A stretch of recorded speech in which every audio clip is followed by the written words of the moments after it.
ज्ञानी मूर्खा तीनों एक समान।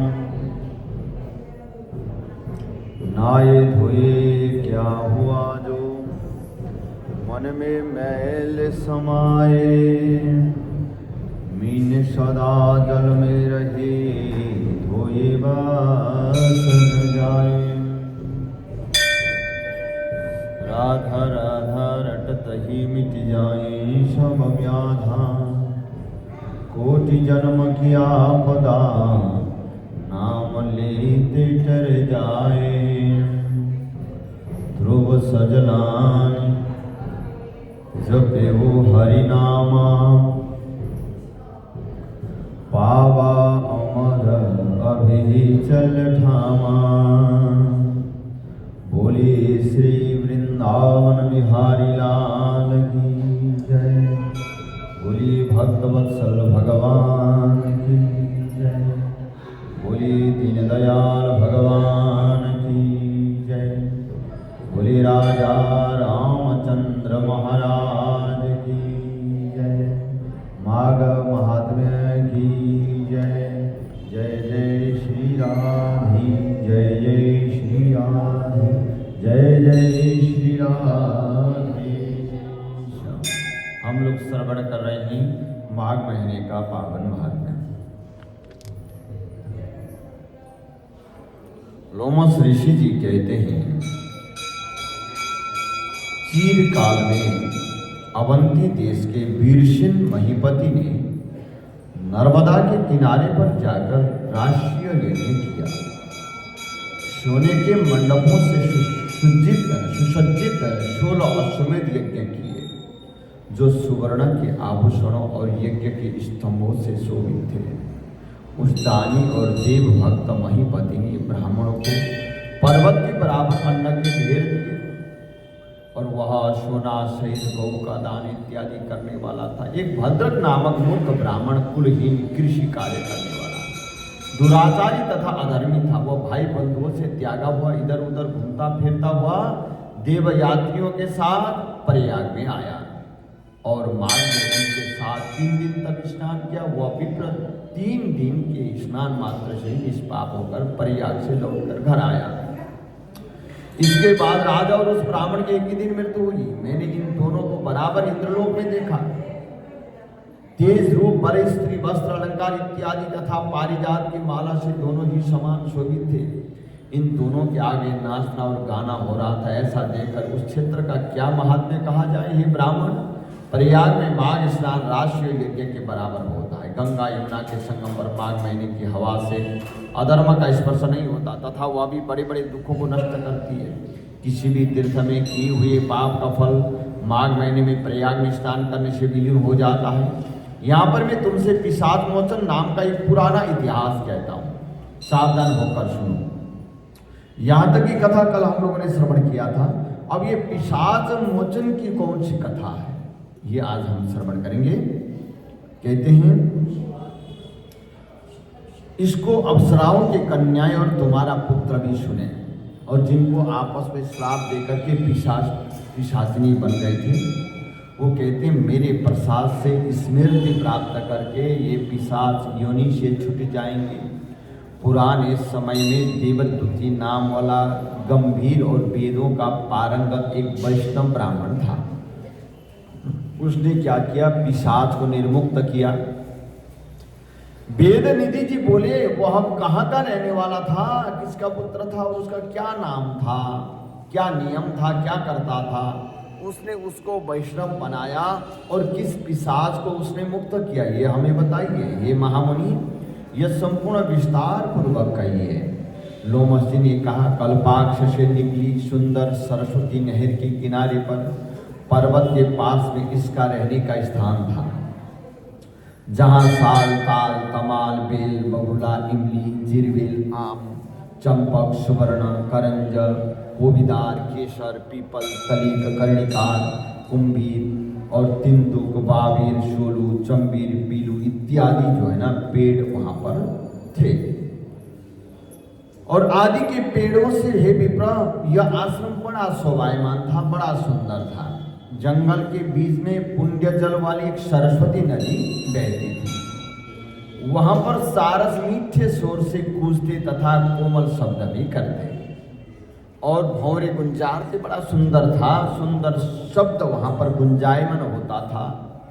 तोता तथा मैना का बड़ा कौतूहल रहता था। उस श्रेष्ठ जंगल में अनेक प्रकार के पशु चरते थे। वह जंगल सदैव फल फूल तथा परागकर्ण से धूमिल रहता था। संपूर्ण वन मधुमक्खियों के छत्तों से पूर्ण था। नए नए पत्ते तथा मंजरियों से व्याप्त लताएं पेड़ों में ऐसे लिपटी थी जैसे, और जिस प्रकार माँ के साथ बच्चा जो होता है गोद में जिस प्रकार रहता है उसी प्रकार से, और वहां पर एक आपस में पेड़ के साथ लताएं भी लिपटी हुई रहती थी। हाँ, और उस ब्राह्मण के श्राप की भय से वहां पर हवा भी मंद मंद चलती थी। मेघ ओला वृष्टि करते थे तथा सूर्य जल वनस्पति इत्यादि को नहीं सुखाता था। बिना उपद्रव के इस जंगल में सिद्ध पुरुष निवास करते थे। जितने भी सिद्ध पुरुष है यहाँ पर बिना उपद्रव के दूसरों की निंदा चुगली करे बिना रहते थे, अथवा बड़े शांत भाव से रहते थे, तपस्वी थे और अपने कार्य में मग्न रहते थे। हाँ, और यह जंगल चैत्र रथ बन के समान प्रसन्नता देने वाला था। इसी में द्विजवर धर्मात्मा देवद्वितीय सुमित्र ब्राह्मण का पुत्र जो लक्ष्मी के वर्ष पैदा हुआ वो रहता था। अब उसके नियम को सुनो, वो क्या करता था। और कहते हैं गर्मी के दिनों में नित्य प्रति अपने नेत्र सूर्य की तरफ रखता था। हाँ, वर्षा के समय में वो खुले मैदान में बैठ करके तपस्या करता था। कठिन हवा चलने पर हिमालय पर्वत की ओर जाकर के निश्चल रह करके तपस्या करता था। और इस प्रकार से वह विप्र हेमंत ऋतु में सरस्वत सरोवर में बैठता था। शुद्ध जल का स्पर्श करके वह तीनों समय त्रिकाल 3 समय संध्योपासन करता था। देव तथा ऋषियों को श्रद्धा पूर्वक प्रत्येक दिन तर्पण करता था। अग्नि में श्रद्धा से हवन भी करता था। चांद्रायण व्रत की विधि से वह सदैव समय बिताता था। नित्य ब्रह्म यज्ञ करने वाला वह सत्यवादी और जितेंद्रिय था। घूमते घूमते थक कर विश्राम करता था तथा भगवान हरि की विनती करता था। अपने आप गिरे हुए फल और फूलों का भोजन करता था। बिना किसी प्रकार से उद्विग्न हुए तपोनिष्ठ वेद वेदांगों में पारंगत इस ब्राह्मण की नाड़ियां ही दिख पड़ती थी। उसकी केवल हड्डियां शेष रह गई थी। तब उसको तपस्या करते हुए 1000 वर्ष व्यतीत हो गए। तब उसके तपस्या के तेज से वह पर्वत प्रकाशमान हो गया। जंगल के सभी प्राणी शत्रुता से रहित निर्भय होकर साथ साथ रहने लगे। अब उनका दूसरा अन्य अति कठिन नियम और सुनो। वह प्रतिदिन नारायण का त्रिकाल पूजन करता था। खिले हुए सुगंधित हजारों फूलों को चढ़ाकर वेद सूक्त की विधि से वह विष्णु भगवान के ध्यान में निमग्न रहता था, जिससे विष्णु भगवान अत्यंत प्रसन्न होते। दधीचि ऋषि के वरदान से ही वह श्रेष्ठ वैष्णव हुआ। एक समय उस मुनि ने माघ के महीने में एकादशी के दिन आनंद पूर्वक श्री हरि भगवान की सुंदर पूजा करके नम्र विनय किया। उसी समय भगवान हरि उसकी स्तुति से प्रसन्न होकर चतुर्भुज विशालाक्ष आभूषणों से शोभित मेघ की शोभा के समान गरुड़ पर सवार होकर आए। उनको प्रत्यक्ष देखकर उस ब्राह्मण का शरीर रोमांचित हो गया और प्रसन्नता से उसकी आंखों से आंसुओं की धारा बह निकली। उसने साष्टांग प्रणाम किया। वह प्रसन्नता के कारण ब्रह्मांड में भी न समा सका। उसने अपने शरीर को भी याद नहीं किया और ब्रह्मरूप हो गया। तब भगवान हरि ने प्रेम पूर्वक उस वैष्णव मुनि से कहा, हे दिव्यद्युति, मैं जानता हूं कि तुम मेरे भक्त तथा मुझ पर आधारित हो। संपूर्ण कर्मों को छोड़कर तुम जीवन पर्यंत मुझ में विलीन हो जाओ। हे पाप रहित तुम्हारे स्तोत्र से मैं अत्यंत प्रसन्न हूं, तुम वरदान मांगो। लोमस ऋषि ने कहा। इस तरह भगवान हरि के शब्दों को सुनकर उस तपस्वी ने प्रसन्नता से आंखों को बंद किए हुए ही लड़खड़ाती वाणी में कहा, हे देवों के देव, हे कमल नयन, अपनी माया से ही शरीर धारण करने वाले हे देव, आपका दर्शन तो देवताओं को भी दुर्लभ है। इससे मैं आभारी हूं। अब मुझको कुछ नहीं चाहिए। ब्रह्मादि सब देवता, सनकादि ऋषि, कपिलादि जैसे सिद्धर आपका साक्षात दर्शन करना चाहते हैं। हमारे जो अहंकार रूपी शुभ अशुभ बंधन मोह ही के मूल है। जो बंधन है वो मोह के कारण से बंधन है। और सुख और दुख का अनुभूति क्यों है? कि वो केवल मोह के कारण से। और वास्तव में जिनको हम सुख मानते हैं वो भी सुख नहीं है, जिनको हम दुख मानते हैं वो वास्तव में दुख नहीं है। कहते हैं विपदो नैव विपदा, संपदो नैव संपदा। विपद विस्मरणम विष्णु, संपद नारायण स्मृति।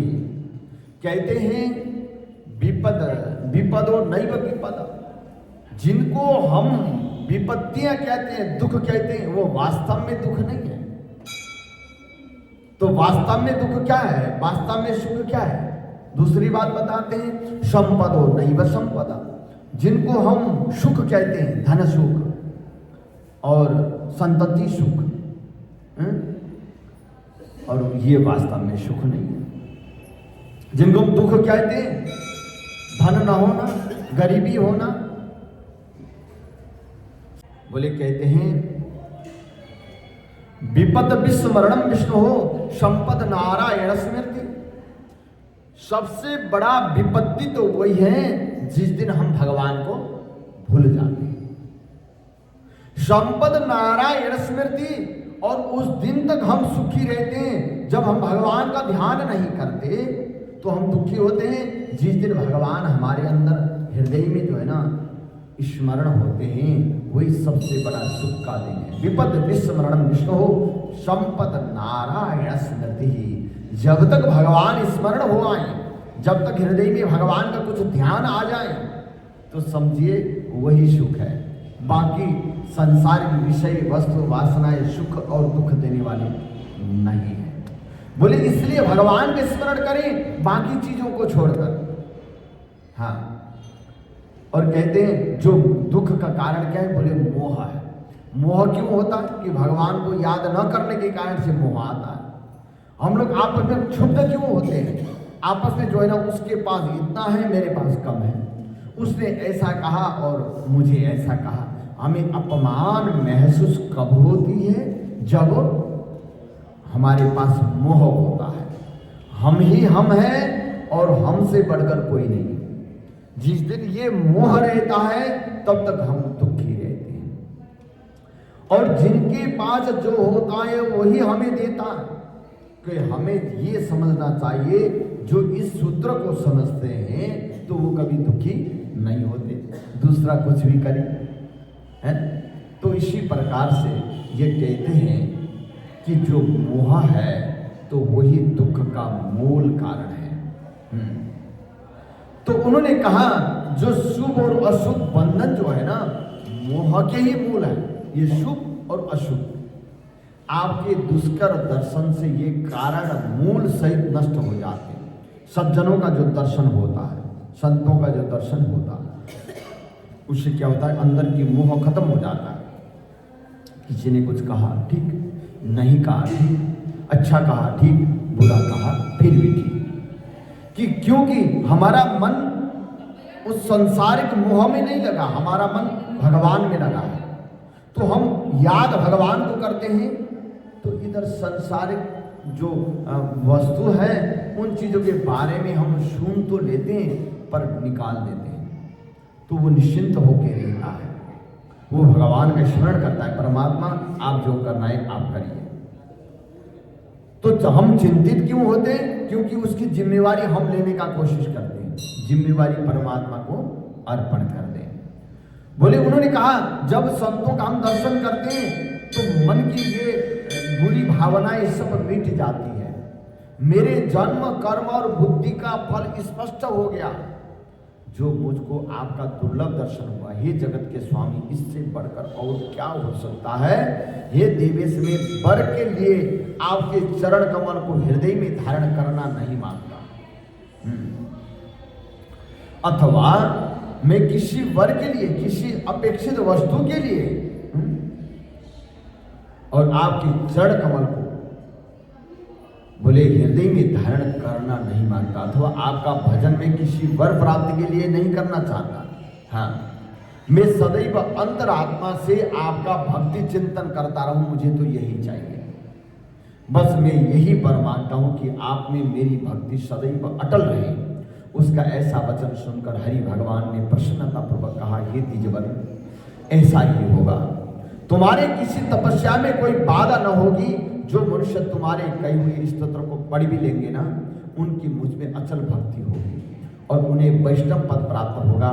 इसके पाठ से मनोवांछित कार्य सिद्ध हो जाते हैं। जो पिशाच मोचन करके एक पाठ है, जो किसी ने किया कराया तंत्र मंत्र प्रवाह बुरी दृष्टि इत्यादि भी, और पिशाच जिसको पिशाच कष्ट बोलते हैं, अगर वो भी दूर हो जाते हैं जो ये स्तोत्र पाठ करते हैं। ये संस्कृत में बहुत अच्छा पाठ है।